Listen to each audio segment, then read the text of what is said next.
Hello, everyone. Welcome. Thank you all for being here. There's a couple of things that I want to share with you before I start talking about our topic tonight.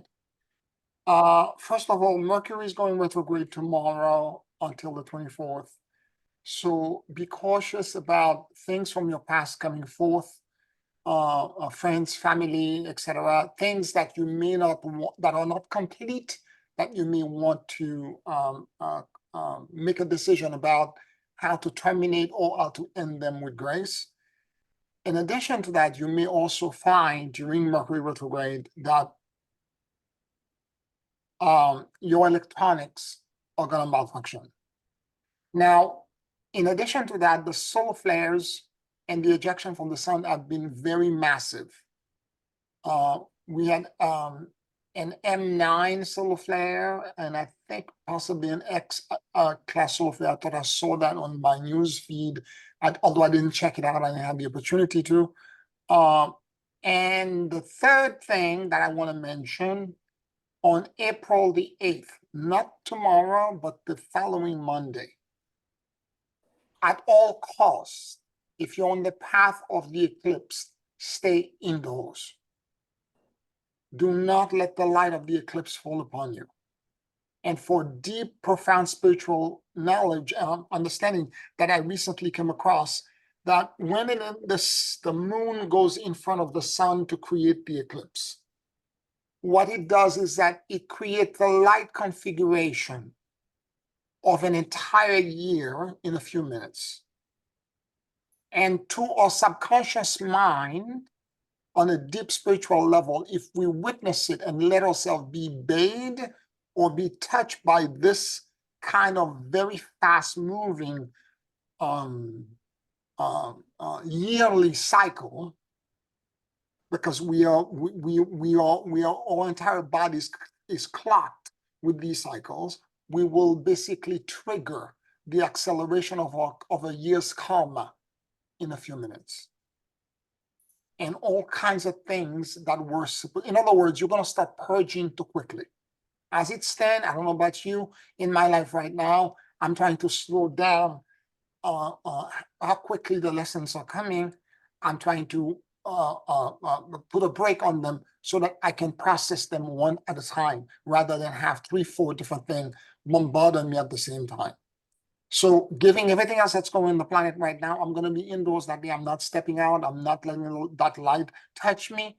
And I'm going to be in prayer, asking for God for mercy, and also asking all of the ascended masters and the celestial hosts to be merciful with the planet, because it's going to try to accelerate the karma of the planet as well. So I wanted to mention that before we get going. Now, what I want to talk to you about tonight, it is my hope that you have been doing the practice we were talking about last week, which is to check on your core and to make sure on a daily basis that that part of you that we call on the core has proper kind of boundaries in it. Let me explain. The core is your chakra column that extends in all dimensions of time and space all the way back to God. So if we have 7 chakra in our body, this being, the first chakra, and this at the top being the 7th chakra, beyond the 7th chakra in our 4th dimensional body is the 8th chakra going up to the 15th chakra. Okay? If you can think of a Russian nested egg, it would be a good analogy. So we are the smallest piece in the center, and on top of us would be the 4th dimensional body and chakra system.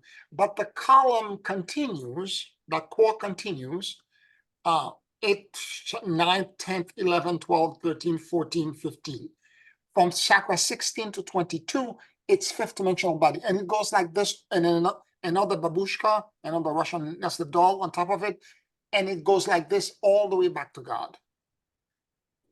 And I want you to understand one thing. Sometime in psychic writing, spiritual writing, they call it the silver cord. That string, that cord, that energy is the core I'm talking about.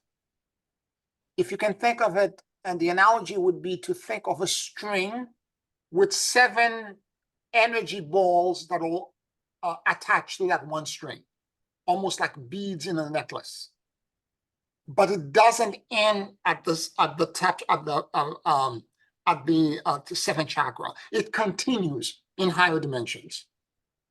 Now, the stuff in the higher dimension, when we do the torsion field, when we ask the guardian to come in to help support us, they are projecting in the 4D, the first guardian, the neutrality that they know in the 4D, they're projecting it as a gift of generosity into us, and they're taking us into neutrality. But we in the 3D are responsible for achieving neutrality by our own effort and by our own merit. So it's our responsibility on a daily basis, no more than 10 minutes. I do it every day. After I had my coffee, I get up, I have my coffee, I sit down and I check my core. And I begin to integrally think of that column that's going inside of me. And I'm asking myself, how am I feeling? And actually, because I've done it so much, I don't even have to ask anymore. When I get up, I can feel it. Like if there is a tightness sometime, like this morning, it was below my rib cage. There was a tightness that was there, right? Sometimes it's higher, sometimes it's lower. However, wherever it exists, and sometimes it's all open. Like the day before, everything was open. Everything was completely open. There was no problem. So every day it's different. But what I'm doing is that when I get up like this, I do an internal check to see where I am. And if there is tightness, there's discomfort, there are things that are, I can breathe properly. It feels achy. It's not exactly a pain, but something is misaligned. I feel sometimes I'm tilted to the side. I'm not completely aligned straight.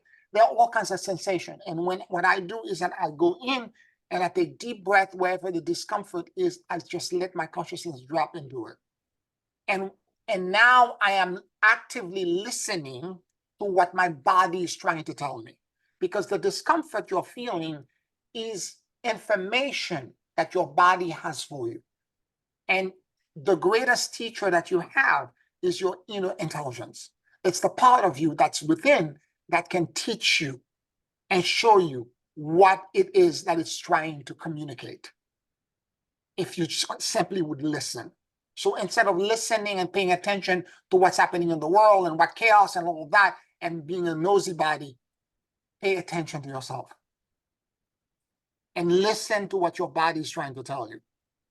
And as you do this and you begin to drop to where the discomfort is, and you allow yourself to begin to surrender into this listening mode, you begin to hear and sense what your body is trying to communicate. In some instances, it's emotions you're holding there, it's trauma, it's family, ancestral stuff, it's lineage, it's you being a nosy body. Sometimes you're interfering because you have attachment with other people's karma. It's not your karma, it's other people's karma that you're inserting yourself into because you're trying to control the outcome of their lives. Not intentionally trying to interfere, but many of us have this habit of thinking that if everyone in the world were to do exactly what I think, the world problem would not exist. Like we have the solution set for everyone. So be aware of this, and information will show up. Sometimes the information that show up for me is deeply spiritual, emotional. Sometimes it's attachments. Sometimes it's projections of dark principalities. Other time, it's diet-related stuff. It's health-related stuff. Like I have to stop eating this, or eat this at this moment. Like a food type that I usually don't eat. You need to eat this at this moment. You need, and when your inner intelligence is telling you to do something, follow it. As I said, sometimes I get prompted to eat things that I don't usually. I remember I was sharing with some of you that one time I was coming, at the time I was vegan and vegetarian, and I was coming from yoga, and all of a sudden it was this, I could taste it in my mouth. I could smell it. It was chicken liver. And it was the weirdest craving. It was the last thing from my mind because I came from yoga, everything is released. And I had body ache because I cannot be completely vegan because I need, I'm the blood type that needs animal protein. And my joint gets very achy. I have a tumor, and I was achy. And for whatever reason, that innard of the animal was necessary for me. The vitamins in there were necessary for me to help heal the joints. So after I did that in the yoga studio, and when I was coming out, it was all I could think of. And I found the place. They didn't make it that day, but 2 days later, I was able to get it. I asked the woman at the Dominican place if she had it. She looked at me with a bit shocked. She said, "People don't like this. You like?" I said, "Yeah, I'm craving it." She said, "Okay, I'll make for you and me. Come on Wednesday." I was on a Monday, and on Wednesday I showed up. She called in somewhere, something in the back. They came with a little cauldron, little thing, and half of it was mine and half of it was hers. And it was exactly what I needed. So what I'm saying is that there are times, or for now, for example, it's certain kind of spices I have to take away from my diet. Although I used to love them and I never had a problem with them, for reasons that I am evolving and I'm growing and I'm getting lighter and I'm getting more light body storage, these things are becoming a hindrance for me to elevate, and I need to cut them out. And you will know it.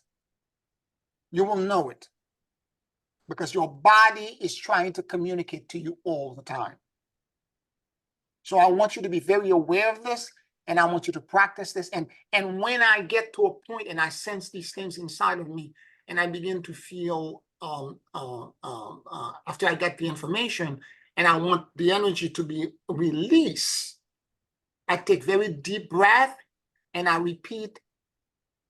I release all attachments, fears, and control, and I surrender into the great emptiness and endless luminosity. And I repeat this several times as I breathe in. And when I say I release into the great emptiness and endless luminosity, I'm exhaling. And I let go. And eventually the tightness dissolves.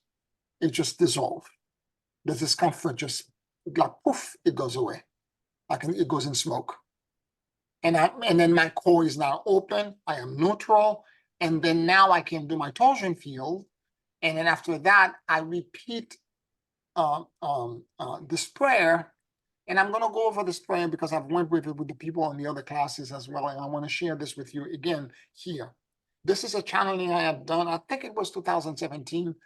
And it came in as the initiation of Melchizedek. It's 5 paragraphs, and it's extremely powerful and extremely potent. So I'll share it with you.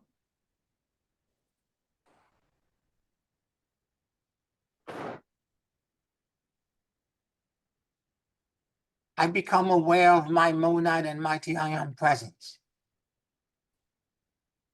I ask for a complete and total merger with my 12 Christed over self bodies and the 144 higher virtues that compose it. Now we're talking about the fact that we're sitting in the middle of a mandala. If you can think of yourself sitting in the side of a clock, where 1 o'clock is in front of you, 6 o'clock is behind you, 3 o'clock is to your right shoulder, 9 o'clock to the left, and the other hands are in between. And you have 12 points, and at each point is a fragment of yourself in the mandala. And at each of these points exist 12, let's say at 1 o'clock, 2 o'clock, 3 o'clock, there are 12 higher emotion and virtues. I am now aware of the lotus buds that surrounds me. At each location on that clock, there is a lotus bud that's closed, composed of 12 petals or 12 higher virtue or emotion. As they open and blossom, I am connected to their virtues, wisdom, and power. Because emotions have power in them, particularly higher emotion. And I don't mean force. But for example, mercy has power in it, but it is not forceful. The same with gratitude. The same, for example, for acceptance. It has power in it, but it is not force.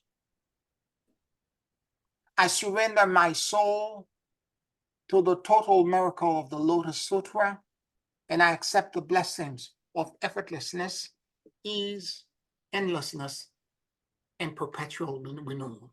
So the whole thing together, when you open it up, when all of the 144 virtue open up, becomes the Lotus Sutra. I become aware of the golden temple of Melchizedek in the central sun. And as I stand in front of the celestial axis, I allow Lord Melchizedek to place a spark of the light in my core. Remember, we talked about the core before, what it is, the anthakarana or the rainbow bridge, the chakra column that goes to all dimension of time and space all the way back to God. It's the bridge. It's literally the path of return, and the path of descent and the path of ascent. Thank you for the blessings. I accept the gifts and I receive with gratitude. So for you to understand better what we're talking about here, the celestial axis, there's a special meditation that I have on the website called the celestial axis on the store that we had done years ago. I don't remember, I think it was 2010 or 2011. And it was a spontaneous channeling that happened in a class called the celestial axis. And it's an alignment that takes us from where we are all the way back into the golden chamber of Melchizedek. And in that meditation, in that connection, what is being explained here is that what you need to understand in that small paragraph, every one of our core, anthakarana, going all the way back to God, is actually a hair string. And the celestial axis would be a braid of all of these hair strings pulled together. And the celestial axis is actually the anthakarana or the core of Lord Melchizedek himself. And with the understanding that Lord Melchizedek is the soul that animates the entire universe. Let this fire consume in me all unworthy emotions, programmed, subprogrammed thought systems, and behavior, so that I may be clean in front of the throne of God. May I become a worthy candidate of the Melchizedek initiation, having the power and authority to understand that I am the law. I am a priestess of Melchizedek. You're acknowledging, you're asking for that light, that connection to Melchizedek's celestial access to consume all this unworthy stuff that may exist in your own core. And you're also connecting to the power and the authority that this connection bestow you as a priest and priestess of Melchizedek. Next paragraph, sorry. Give me the wisdom to govern this vast responsibility. Help me stand in righteousness. Show the path to follow so that I will align to your purpose and reflect the light of the unmoved mover and creator of the world. So we are asking Lord Melchizedek now to give us the wisdom to govern this tremendous gift with righteousness so that we can align to the light of the creator and the unmoved mover. May I ground this knowing into all the kingdom of the earth. Let your blessings root itself. Let this blessing root itself in the heart of Gaia and extend into the high heavens. And may the alignment and spiritual rectitude of the Melchizedek order spread throughout the world. Let there be light, fiat lux. So what we're saying, what the channeling is saying here, may this knowing be now grounded in all kingdom of the earth. And let the blessings root itself into the heart of Gaia and extend into the high heavens. And may the alignment and spiritual rectitude of the Melchizedek order spread throughout the world. Let there be light, fiat lux. Fiat lux actually is translated from Latin as let there be light. Okay, questions, comments that you may have. It's a very powerful 5 paragraph. I'm now including this in my spiritual practice after the torsion field. I'm repeating this every day to align myself and to drop all of the unworthy stuff that I'm letting this fire of Melchizedek consume all of these things that are unnecessary.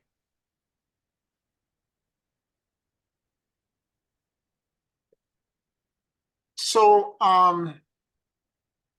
that last paragraph, I'm going to expand on it.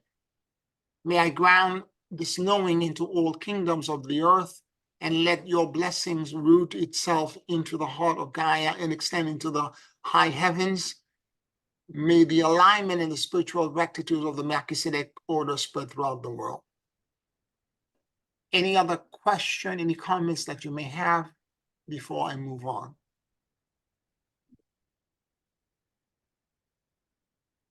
Okay.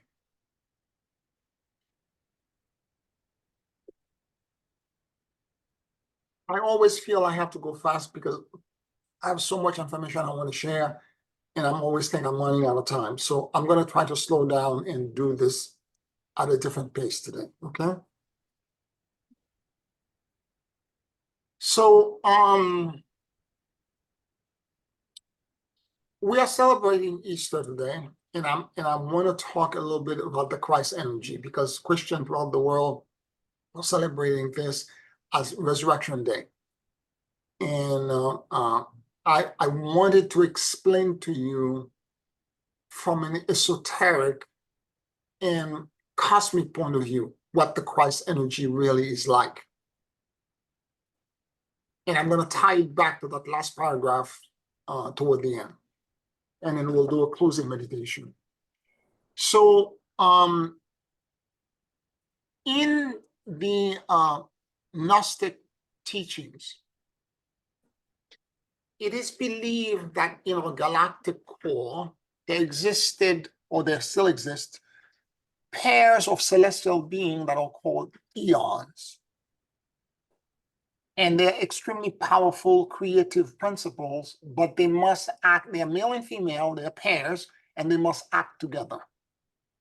There existed a pair called Christos and Sophia, Christos being Christ and Sophia.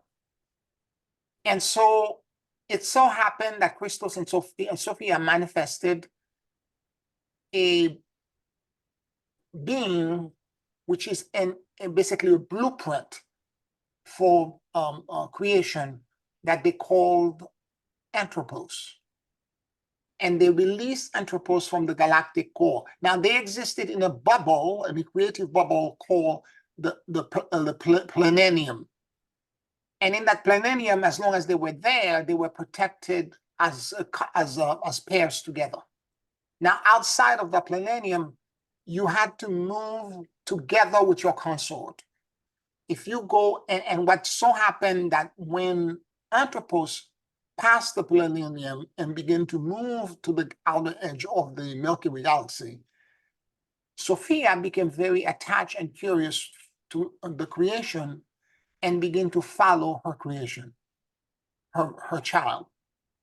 And as she did this, she left her consort behind, and she accidentally began to create and manifest what we are calling, or what the Gnostic also are calling, the archons. An incomplete creation that was lacking the masculine energy of Christos. This is why the archons may appear to be human-like, or may create things, illusions and metrics that may seem very human-like, but in the Gnostic Bible, they call it simulacrum, meaning it's almost like the real thing, but there is some part that's missing that makes all of us who are intuitive realize it and realize there's falsity in it. And therefore it's simulacrum. It's not real. Okay? But Sophia began to fall when she crossed that boundary. She began to fall. And as she was falling, she realized she had to do something, not only to redeem herself, but she needed also to protect her offspring, anthropos. So she ended up in the general region, and this is before our solar system was even created.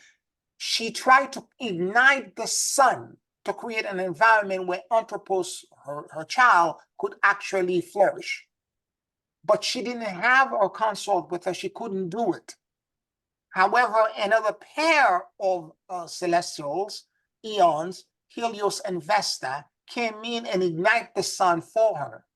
And she removed herself from the bubble or the helium gas mass that began to ignite as the sun.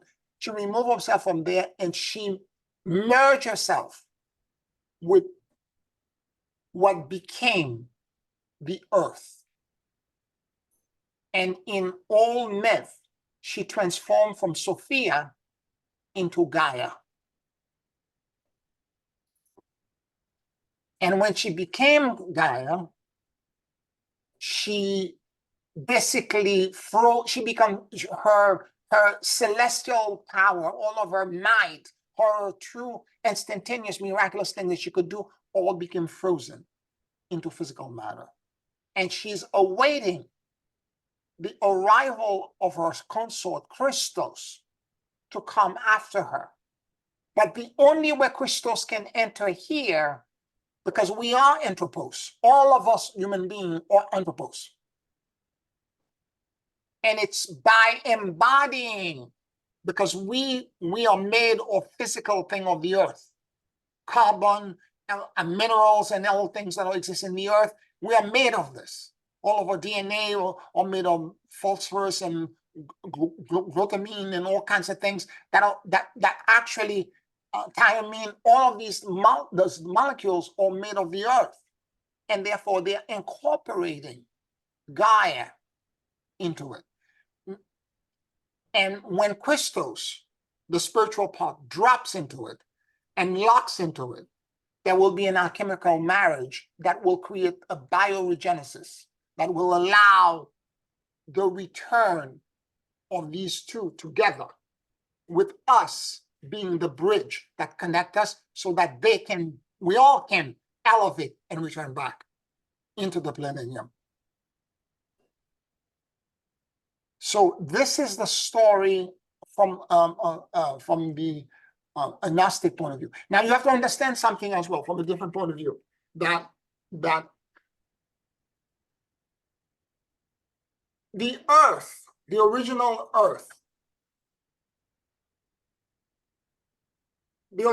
earth itself, going back generation and generation ago, billions and billions of years ago, was actually hostile to carbon life form.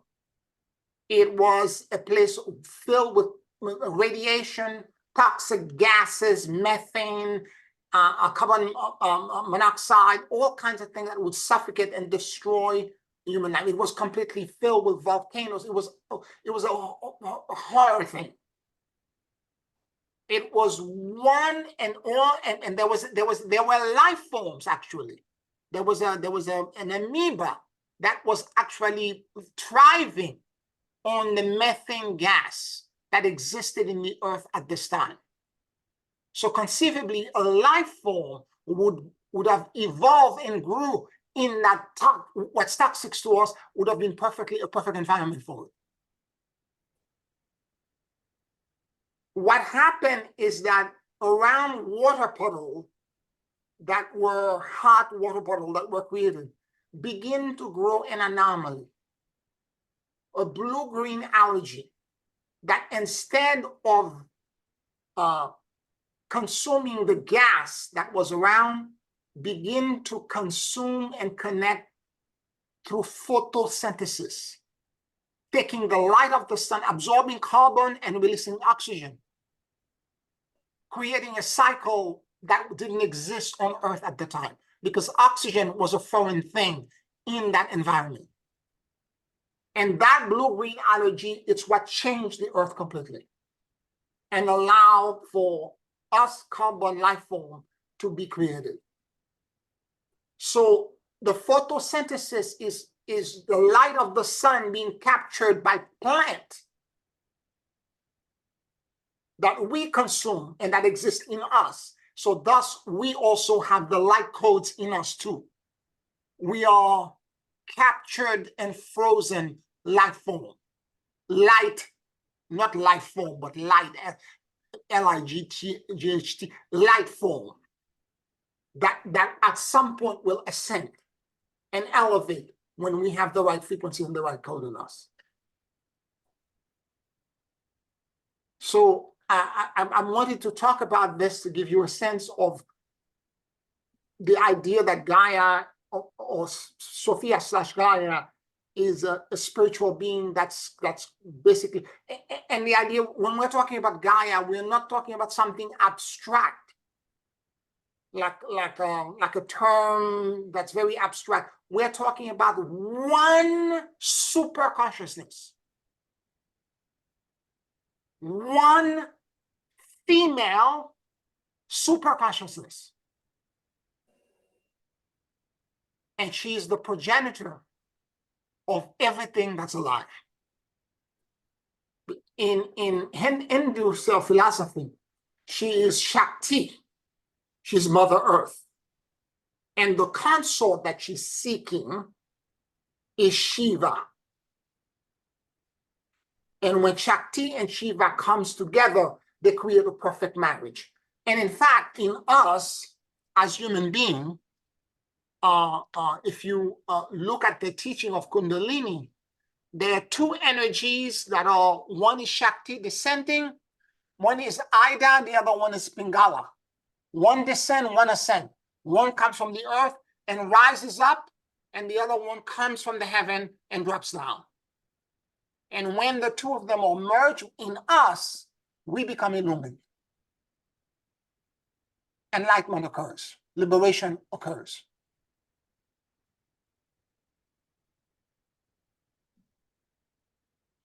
Any questions, any comments?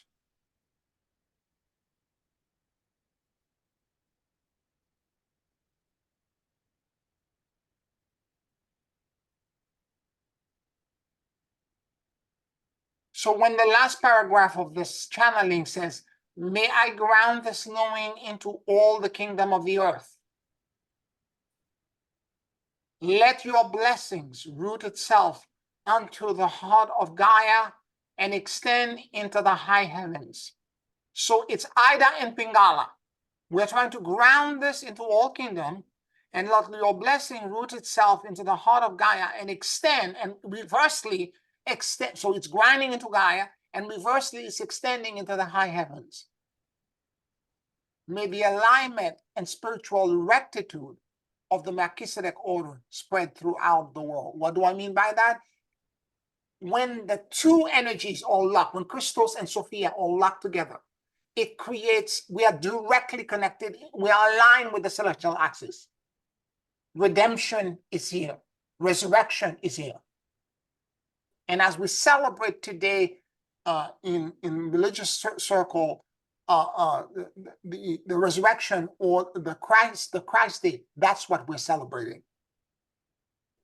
Now, any questions, any comments?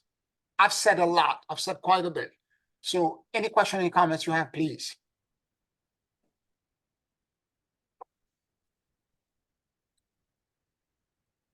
Well, you talk about the Christ energy, that I understand the difference between the Christ energy versus Jesus the person, Correct.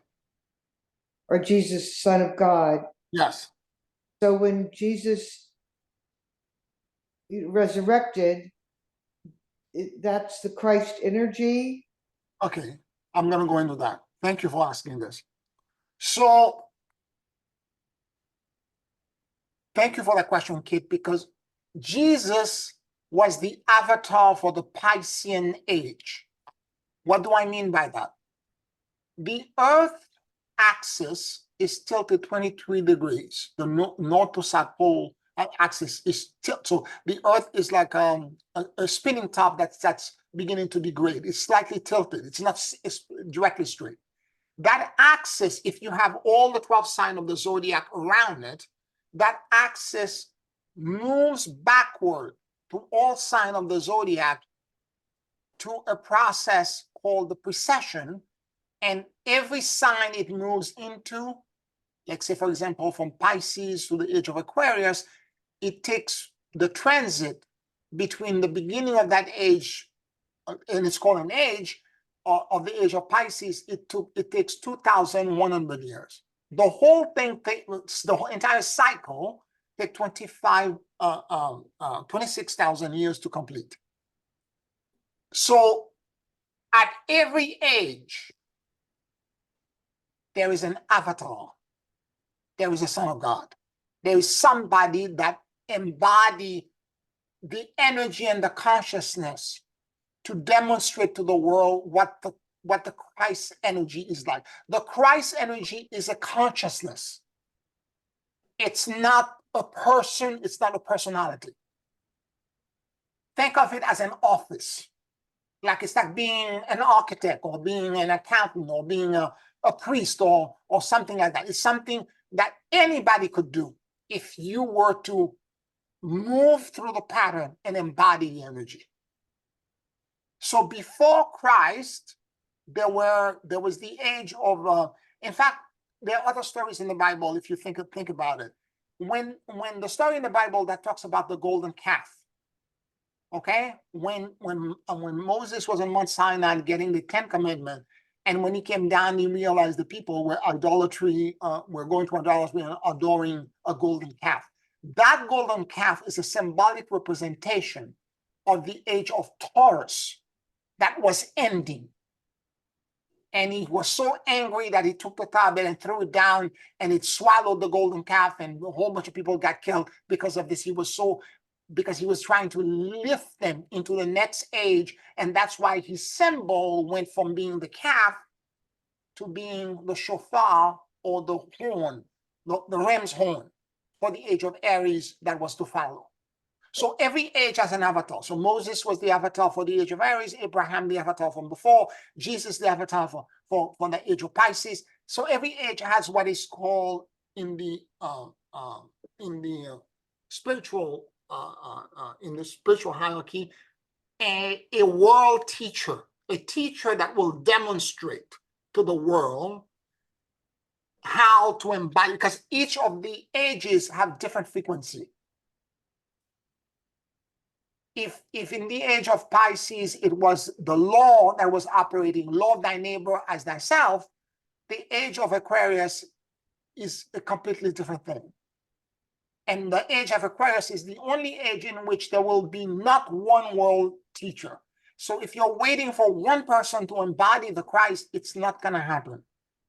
In fact, what is happening in the age, it's the age of brotherly love. It's the age, and this is the frequency for the age of Aquarius. It's the age in which men and women, all of us, are supposed to become the Christ ourselves.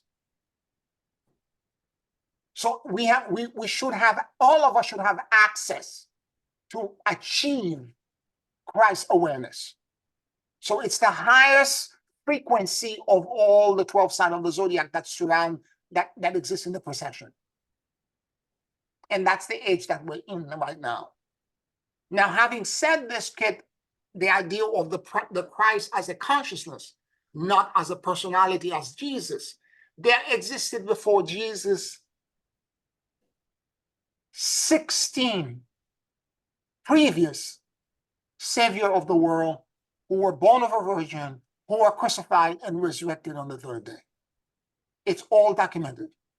You can Google it. You will see all the names. All of that information is available out there.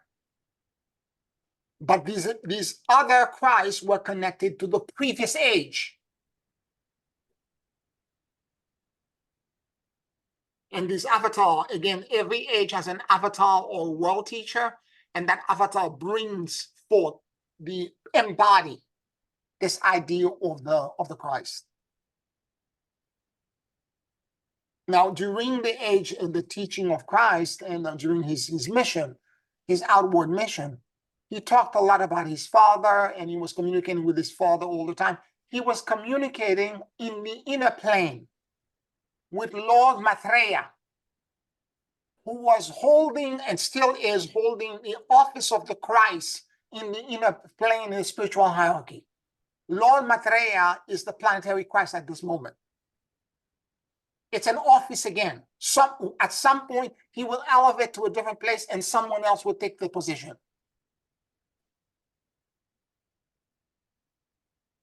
I want you to understand all of these things are not personality related. They are more like function that someone would perform, giving their spiritual elevation.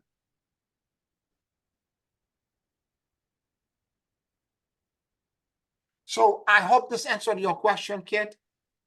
Yeah, and I have another part. It did, because, you know, of course, I grew up in a convent day school of the Sacred Heart nuns who were very evolved, especially during that time of Pope John the 23rd, you know, with Terre de Chaudière and these philosophical concepts of us becoming the Christ. But the completely separate issue. So the fight of the Nephilim on this planet Earth, the thematic constant struggle between good and evil, both between the humans on the earth and within our own consciousness and life path. You know, that is what the avatars is supposed to symbolize and create the frequency to free us from. Why, this is a heavy question, why is the crucifixion necessary? Okay. So the crucifixion is not necessary, actually. There needs to be a sacrifice, but the sacrifice is not the crucifixion. The crucifixion is a symbol to represent a transformation that's difficult. You see the Dantian that I'm asking you to do, or communicating with your core and having that conversation and trying to listen. You're going against the grain to what your body is trying to tell you. That's the sacrifice. That's a sacrifice all of us have to make in this age. We have to go internal and we have to go to a path that's counterintuitive, so that we can begin to connect to these inner virtues, and we can unpack the wisdom that exists within us. That's the sacrifice. Okay. And if you're not doing this, you're not ascending. I don't care how many initiation you took, how many ritual you go through, how many medicine you've done, how much medicine you've done, you will not ascend. This is the key. And more importantly, the rest of the planet, the rest of humanity, the average person of the humanity will not be able to do this at all if we ourselves are finding this difficult to accept and do, because it's so counterintuitive. To the average person that's working a 9-to-5 job and are busy looking at all the distractions that exist in TV and that are being bombarded by the climate change stuff, they will not get it. This is the role of the 144,000, is to do this work internally in ourselves so that we can become clean. and be worthy of the throne room of God. It said it in the channeling again. He talked about, there was the previous paragraph that talked about, let this fire consume in me all unworthy emotion, program, subprogram, thought system, and behaviors, so that I may be clean in front of the throne of God. This is the effort that we have to make. We have to be aware that this exists, and we have to make the effort to listen to it, to communicate with it. May I become a worthy candidate of the Melchizedek initiation, having the power and authority to understand that I am the law, the priest or priestess of Melchizedek. So what we're saying is that it's not the sacrifice in the sense of I have to take a bullet. I have to lose something when I give to someone else. That's not what the sacrifice is about. It's an internal effort to have clarity, to find the clarity within ourselves. Many of us are expecting somebody to blow fairy dust on top of us for the clarity to exist. I'm saying in 4D, 5D and above, yes, someone else, the guardian alliance of light, Melchizedek, somebody can give you the clarity. But what the clarity that we need to have in 3D, that's you and I, our responsibility. It's our work. This is what we sign up for. And this is the reason I lose quite a few light workers, because they expect fairy dust. They expect a guru, a teacher to do everything for them. And I'm saying the exact opposite. I'm going to give you the tool. You go sit in meditation and prayer, and the inner intelligence that's in you will teach you where the problems are and will help you correct it internally.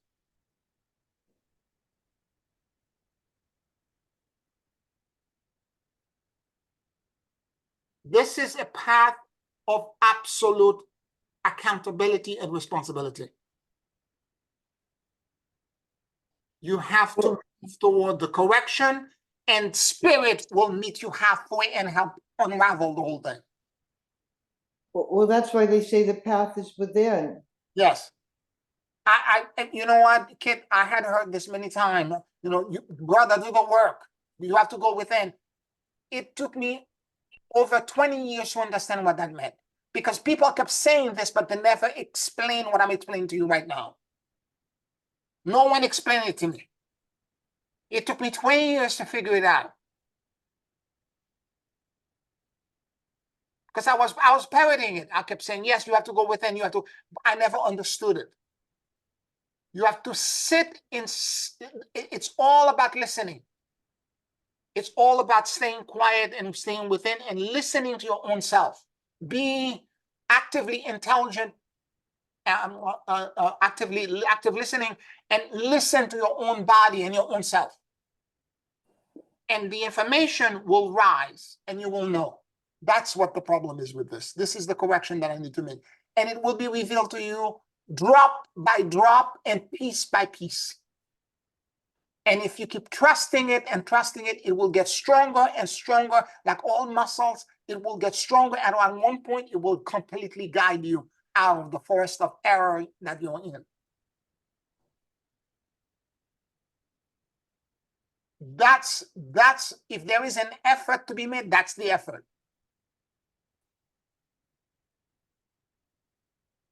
There is no need in this age, and for that matter, in the past age, to really die. In fact, none of them really died because they resurrected after 3 days. It was all for a pattern, because humanity at the time was so primitive. The only thing they could understand is a physical death that was so dramatic. It's a serapine, it's a lower vibration and frequency. There is no sacrifice needed anywhere. You just need to work on yourself and work on your alignment.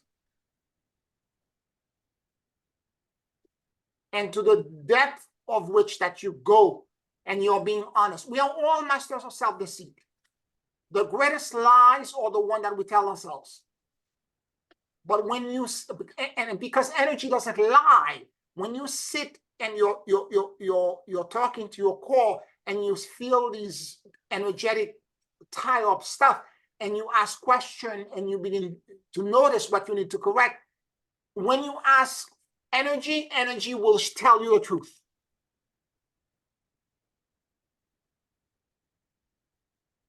And that truth, you look, in 2009 or 10, I had channeled that the frequency of the new earth is authenticity, truth, authenticity, and transparency. This is what's happening in the world right now. Everybody that's lying or being uncovered, corporation, individual, communities, politicians, anyone that's lying. The truth is popping out. All the secrets are being revealed. Years ago, I had this man that came to me. This is like a few years back, and maybe 6 or 7 years ago. And he came for a coaching session, and he had guilt because he was cheating on his girlfriend, and he was asking me what he should do, blah, blah, blah. And I told him, I said, the energy of the new earth is truth, authenticity, and transparency. If I were you, I would try to control the narrative. You're going to get caught. Confess. Find a way to tell her that you're cheating, and seek help if you want to remain with her. She's going to catch you, and at this point, you will not control her. She's going to become vindictive and attack you for the lies that you're putting her through.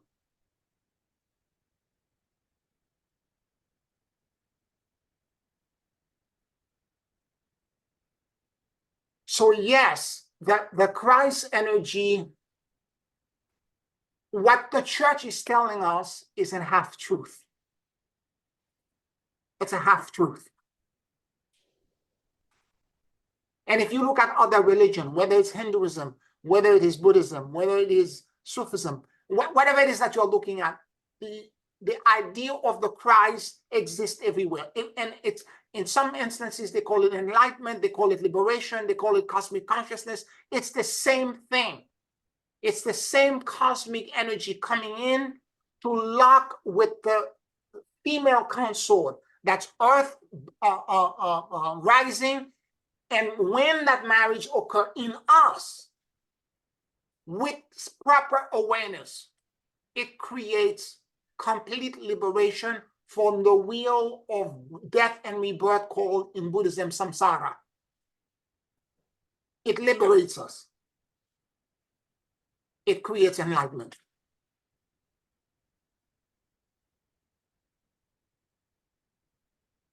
So it is for us to figure out a way to embody this and embody this practice. Again, I'm very used to what I'm doing right now, which is every day, 10 minutes, I do this core check.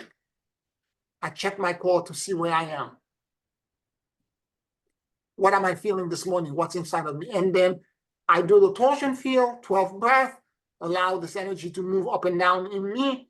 Once the torsion field is done, that prayer that channeling, I repeat that channeling to me, particularly now, going toward the eclipse. I want to make sure that I am aligned, that what I'm doing and how I'm connecting right now, I am reminding my consciousness where I am supposed to be.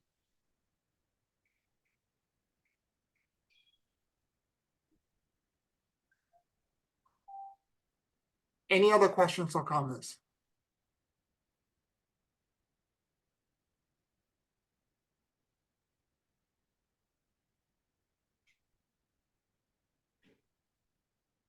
We have to be actively aware that, of course, the archons, Kate, you had asked about this, that these fallen energies, where they exist and what kind of role are they playing right now, actively or inactively, in what's happening on the planet at this moment. Yes, they are agitating. Yes, they are trying to stop us from doing that self-awareness job. This is why the external things are so loud. And this is why we have to stay in prayer and meditation. That's the best thing we can do at this moment, because they're going to create more and more chaos as a way to try to distract us from doing that core check and to understand and have that inner connection with the inner intelligence. Because there will come a point, once you begin this process, there will come a point where they will not be able to touch us anymore. And they know this. And the closer you're getting to establish a routine, an unbreakable routine internally, where you're being spiritually and internally hygienic with your practice, the moment they see that you're doing this, they are going to try to bombard you with more and more tests and more distraction. I've used that analogy before. It's like a dog seeing squirrels. And if you get easily distracted by external thing, and you are externally focused, squirrel, and you're running around looking, you lost the inner dialogue, which is more important at this time than anything else.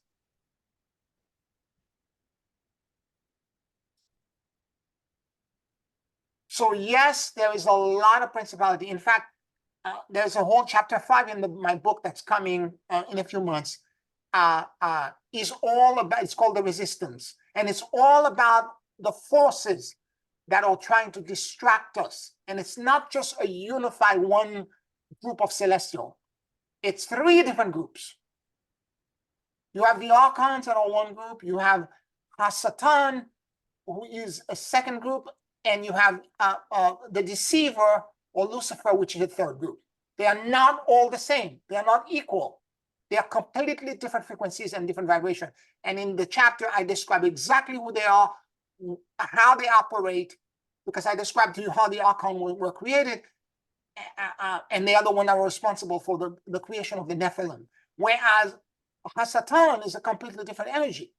And by the way, the solution set, if you're under attack by each one of these collectives, is completely different from the other. The way they come in and how they attack you is completely different.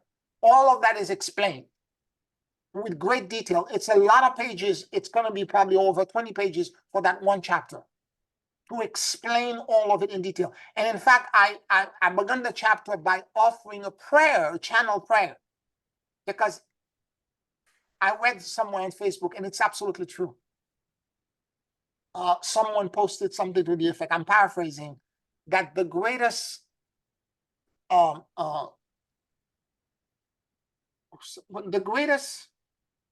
did she say it? The greatest lie, or the greatest achievement that that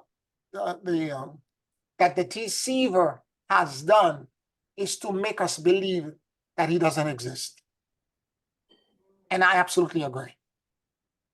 I absolutely agree. I am a highly positive person, always believe in empowerment and all that. But right now, at this moment, so many people around us are mentally deranged because they're under attack. So many people. You can see it all around you. They are talking to themselves. They are doing, friends and people you knew, you thought you knew, they are acting in such bizarre manner. It's because they are being influenced. They are being agitated. And in this instance, it's not for you and I to try to correct them, because you're not an exorcist. You have to know what you're doing. As I said, just a preliminary kind of analysis, I identified 3 different energy systems with 3 different types of solution set. And if you don't know what you're doing because you care and you're going to get yourself involved, their karma and their confrontation with that energy will fall upon you. That's why you have to stay out. And you have to pray deeper and ask God, because if God is giving you the awareness and the insight that it's giving you, it's capable of doing the same thing for them too, going through the attack or not.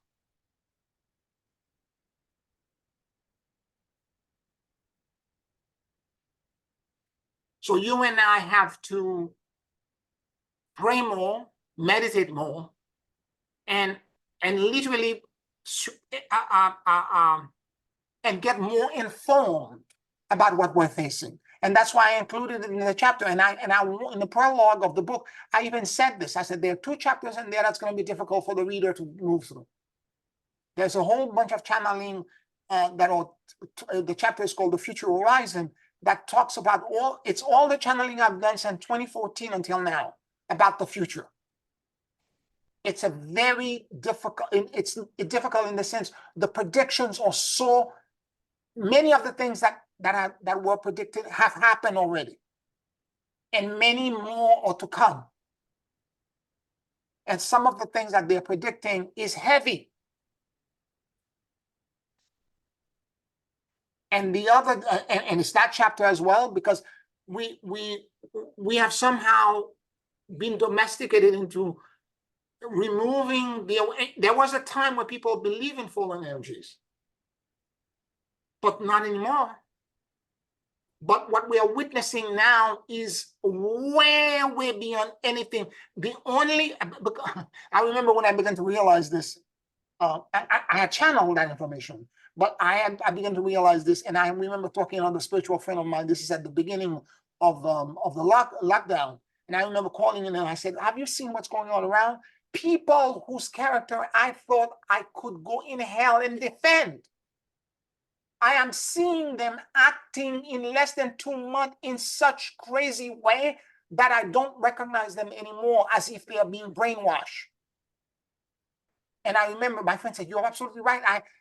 He began to tell me a couple of experiences he had he lives out of state in his area. And I said to him, I remember saying to him, I really believe that, I have to say that I am actually, there's a part of me, the key part of me is slightly impressed about how effective their mind control system is.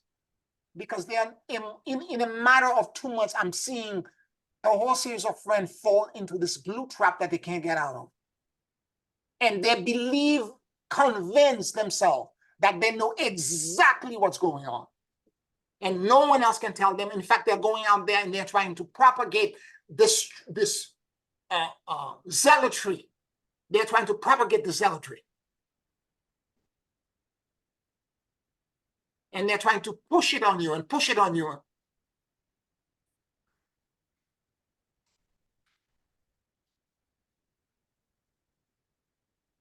So we have to be very aware of this. And in the event, and the description, I use myself as example because I was under attack by all 3 forces. Okay? And again, the response to each one of them is different. I documented the whole thing in the chapter as a way to give the reader an opportunity to understand how to overcome.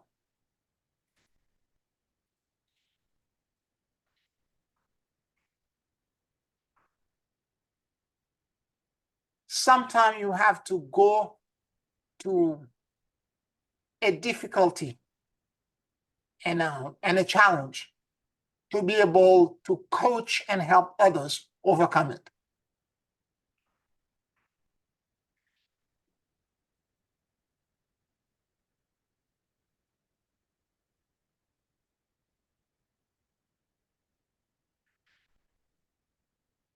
Any other questions, any comments? Any of you have friends who are also unraveling and seem to be looping and Well, I've noticed the extremism that you talked about before, the radical polarity that's going on, and then also the issue of, illness, Yep. where people, are having to confront whatever it is they've been avoiding. Yep. Part of the illness is because we're detoxing too quickly, kid. It's the karma. All of us are detoxing too quickly. Things are going too fast. In the channeling, that period, the Galactic Region Council kept talking about this period. They call it the quickening. the quickening. Everything is moving too quickly. And all of this is why, again, my diet keeps changing almost on a monthly basis. And I'm constantly, I need to adjust this. I need to stop eating this. I have to only eat that. I have to include this in my diet. I have to exclude this. Right.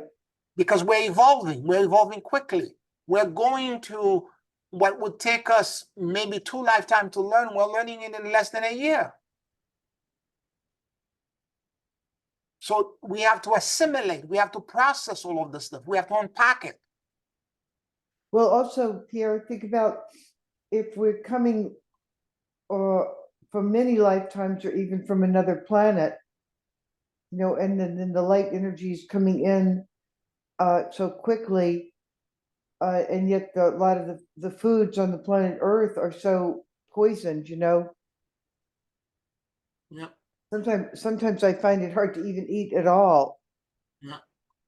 Yeah, but maybe it's not even necessary to eat that much. Yeah, I don't eat that much anyway. So that part Yeah. is gone for me. I don't eat that much.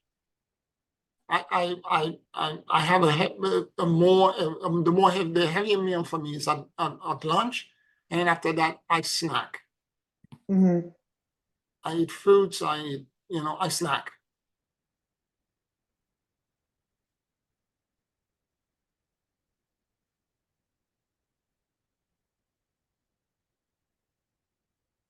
So yeah, and that acceleration and that change, we need to be very aware of it and prepare ourselves in the right way to move through the process of this transformation and this transit that's occurring in the planet right now. So bottom line with the Christ energy is that it's a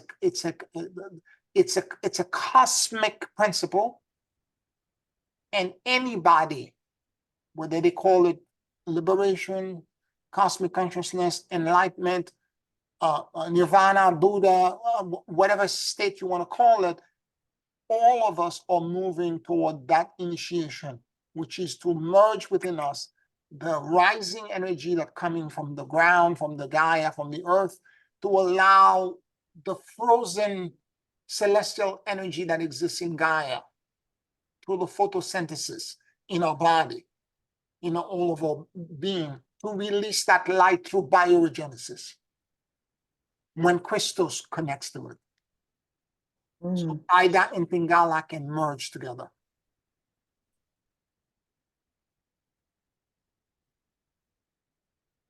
That's the real work. But for that to occur, self-awareness has to happen. That's the dialogue in our call. We have to be consciously monitoring and knowing exactly what's happening in our body. And a lot of time you will know more than your doctors if you're doing this. You will know yourself in your heart exactly what you need. And often, because the way modern medicine is, they have to test everything before the doctor arrives. That you can direct them and say, why don't you do a test for this? I think that's what I have. Now, my doctor, because I'm an intuitive and I'm going to them for a while, and when I say this, they pay attention and they do the testing and they figure out you were right. That's exactly what it is.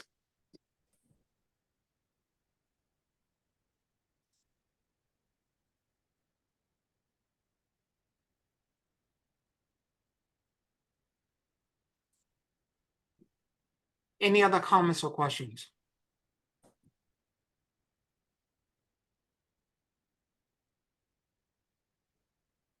All right, let's take a 5-minute break and then we'll do a closing meditation after the break, okay? 5 minutes.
Take a very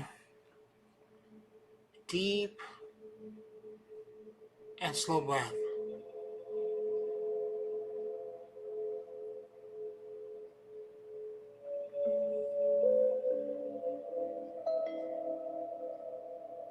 And as you inhale and exhale deeply and slowly,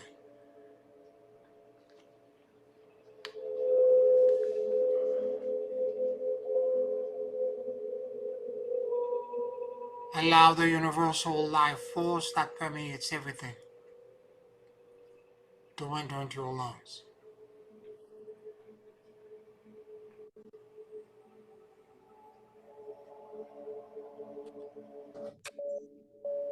Keep breathing deeply and slowly.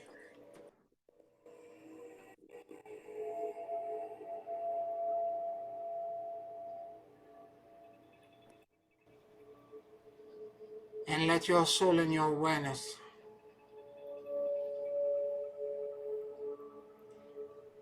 drop in the middle of your chest.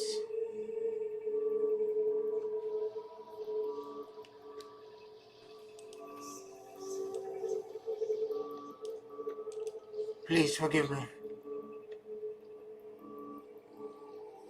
I love you. And I let go.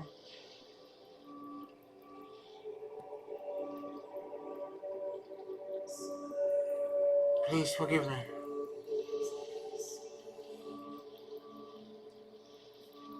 I love you. And I let go.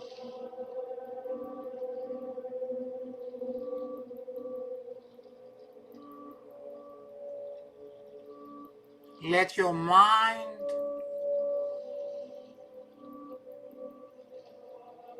and your heart sync with each other.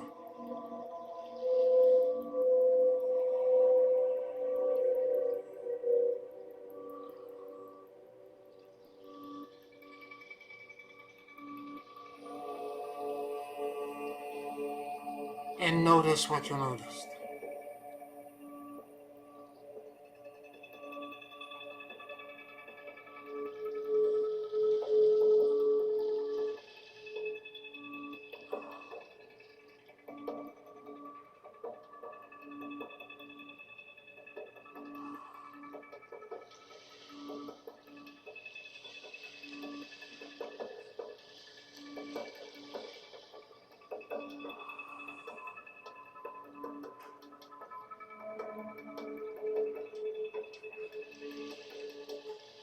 Please forgive me.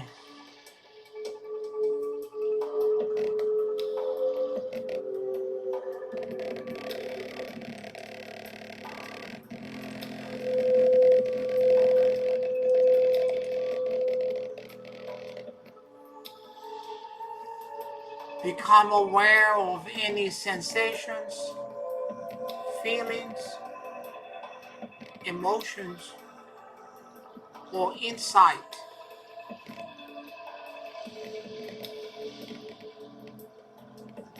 that may exist in your core.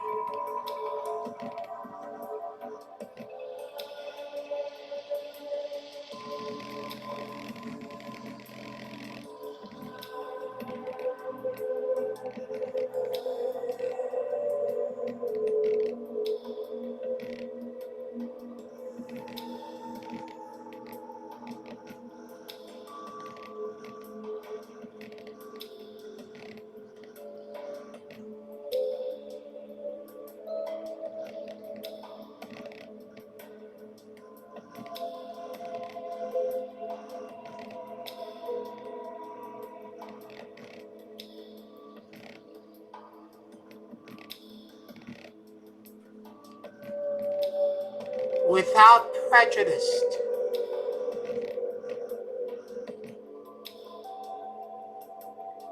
what kind of insight and information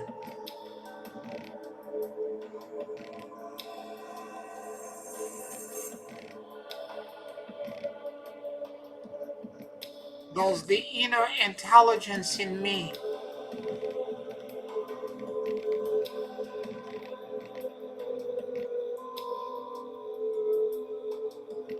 want to share with me?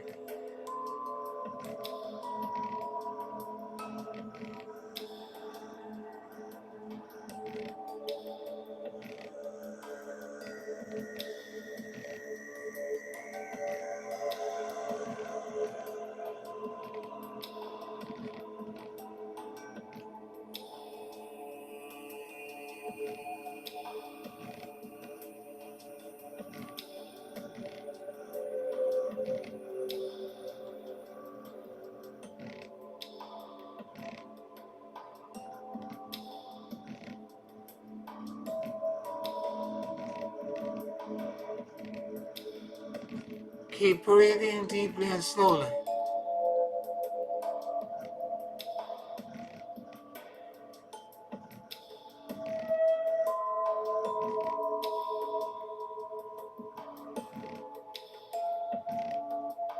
And notice what you notice.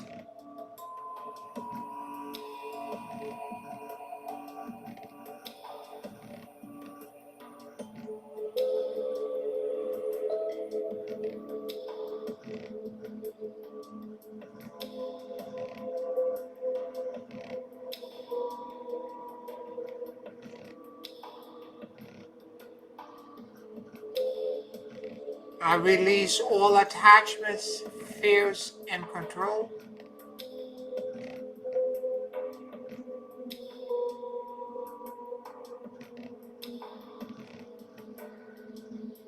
And I surrender into the great emptiness.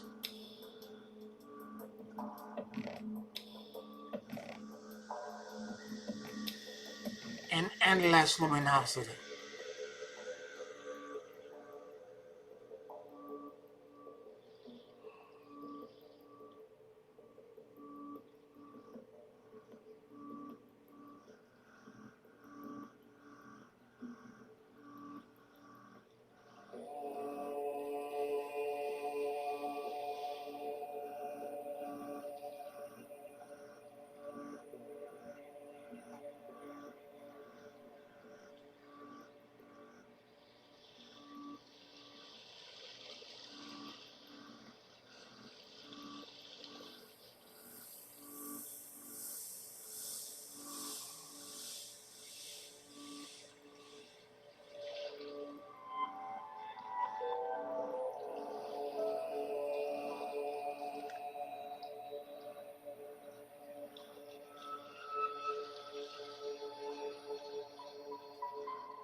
I release all attachment, fears, and control.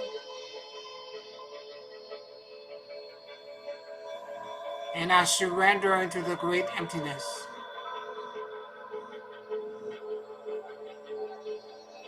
And endless luminosity.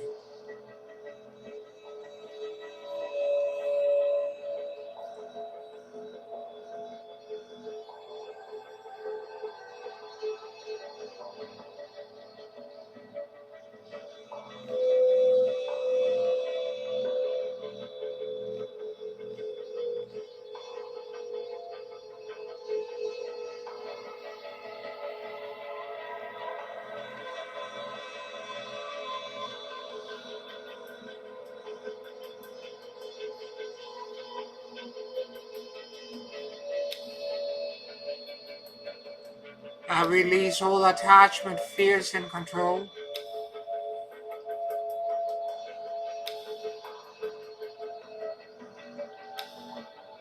And I surrender into the great emptiness.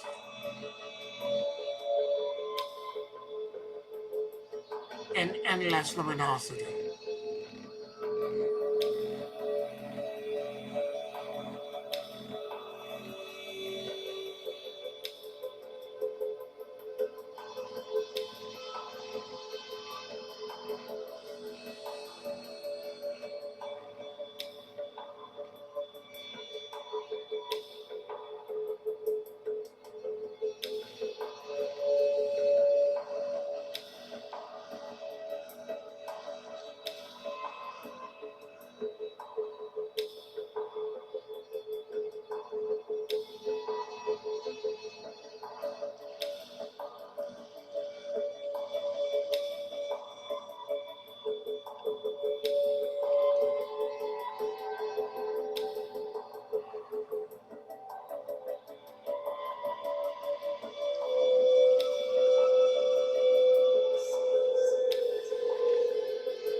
I become aware of my monad and mighty I am presence.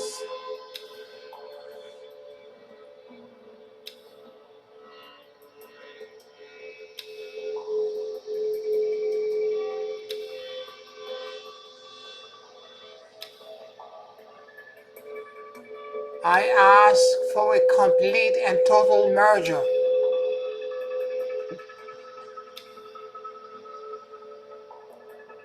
with my 12 Christed over self bodies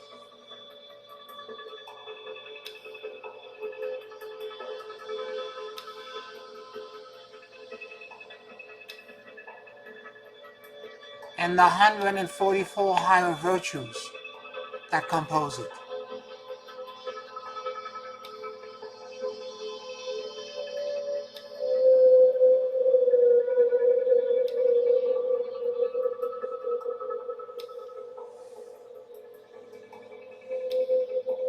I am now aware of the 12 lotus buds that surrounds me.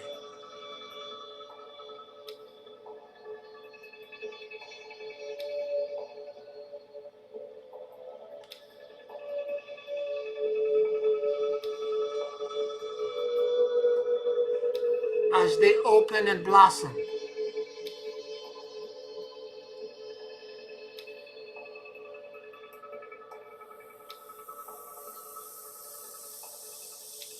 I am connected to their virtues, wisdom, and power.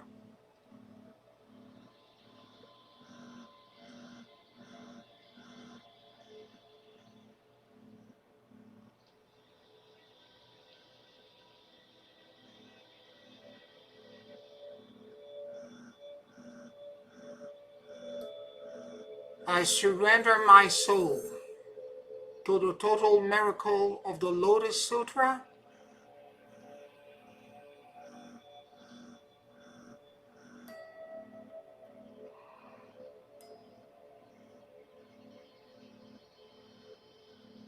and I accept the blessings of effortlessness, ease, endlessness, and perpetual renewal.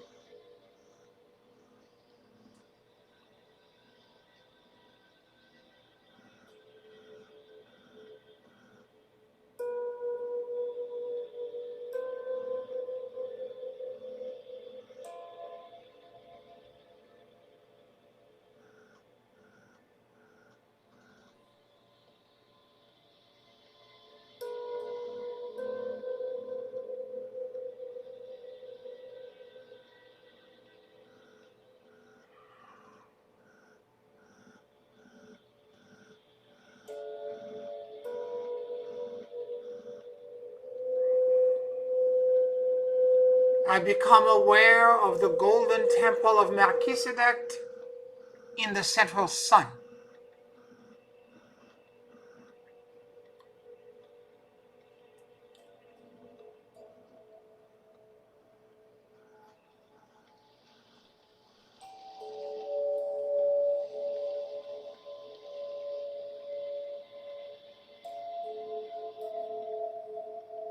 And as I stand in front of the celestial axis,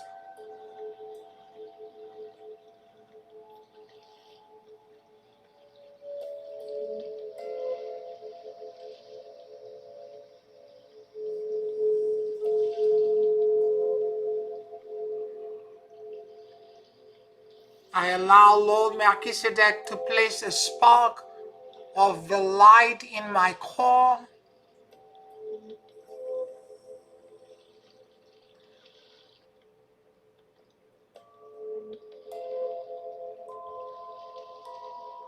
Thank you for the blessings.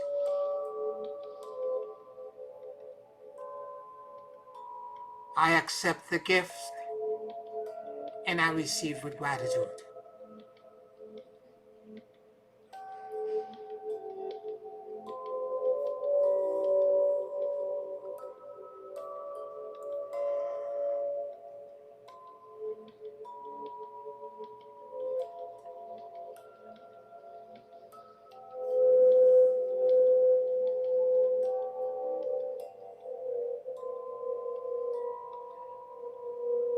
Let this fire consume in me all unworthy emotions, programs, subprograms, thought systems, and behaviors.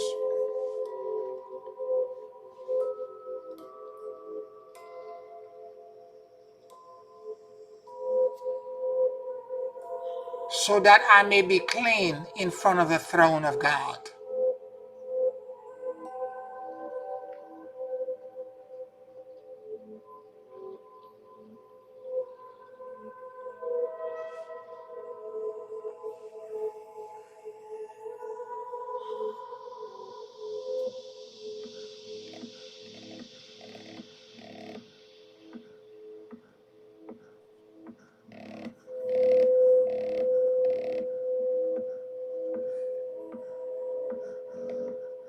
May I become a worthy candidate for the Melchizedek initiation, having the power and authority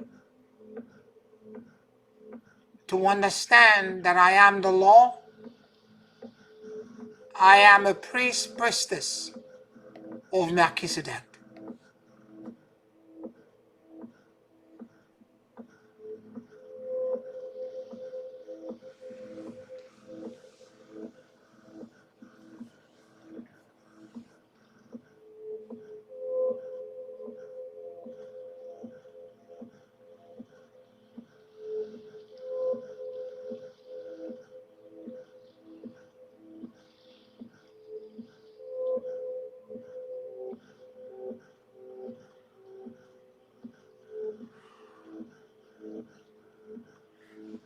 Give me the wisdom to govern this vast responsibility.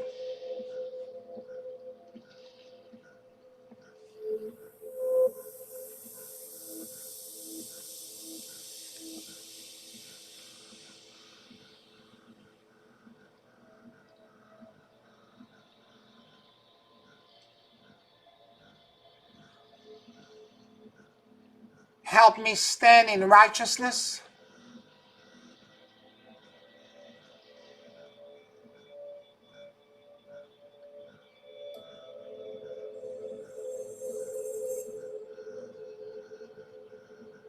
Show the path to follow,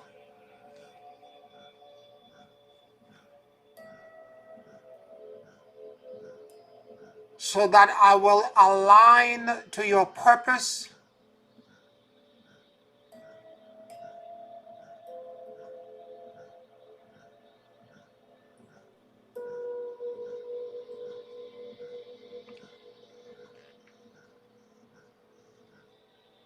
and reflect the light of the unmoved mover and creator of the world.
May I ground this knowing into all the kingdoms of the earth.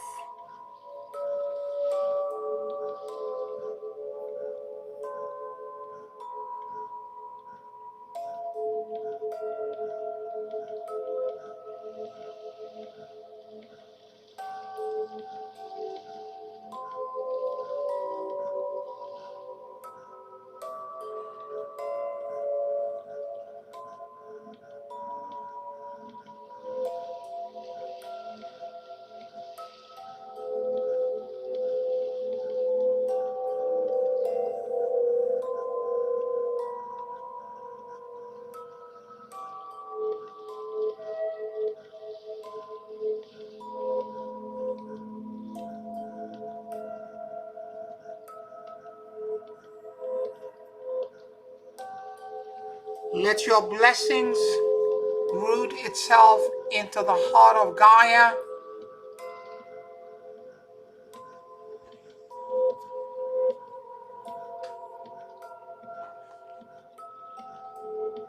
and extend into the high heavens.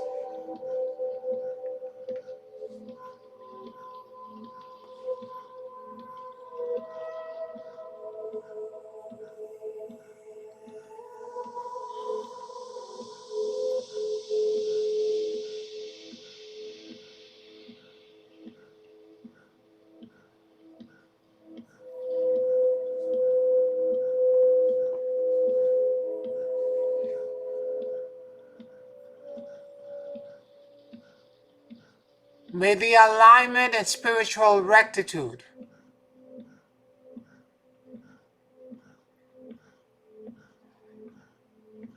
of the Melchizedek order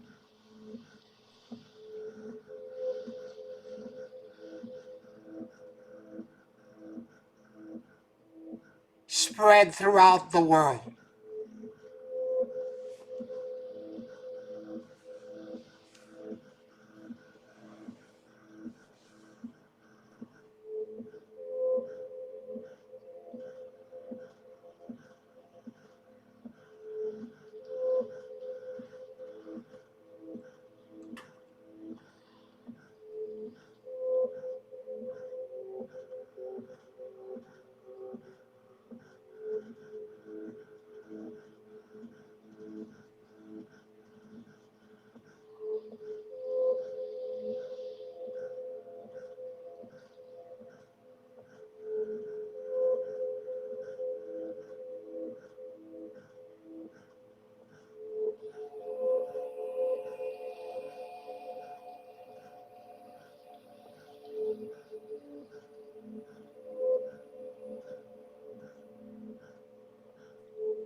Let there be light.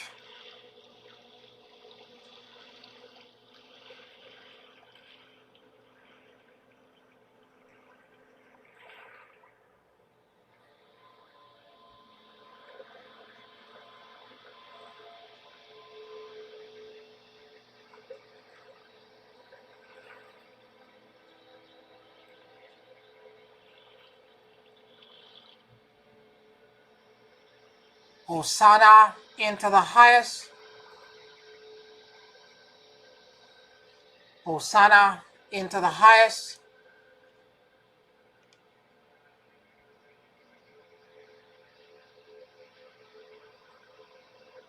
Hosanna into the highest.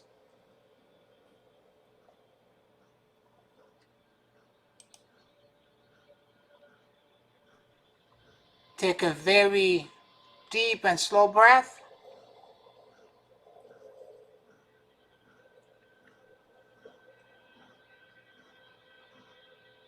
And whenever you feel ready,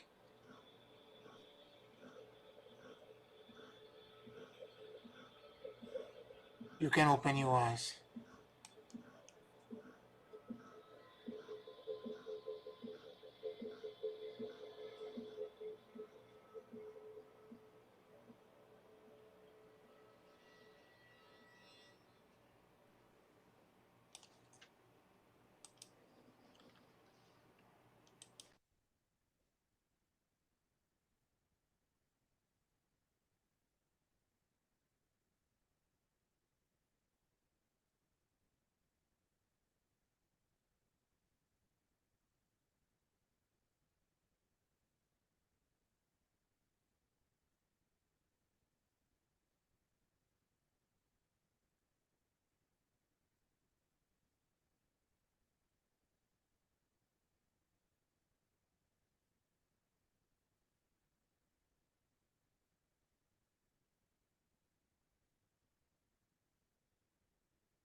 How are you all feeling? Very good, Pierre. Wonderful. Java's at my feet, laying against the bottom of my feet. Wonderful, wonderful. He's right here with us. Sending you all my blessing into today, and thank you all for listening. If you are listening to us on Patreon, thank you for your support. Subscribe to the channel, and I will talk to you next week. Like this video, and I'll talk to you next week. Thank you so Okay. much. Deep love. Blessings, Pierre. All right. Bonsoir.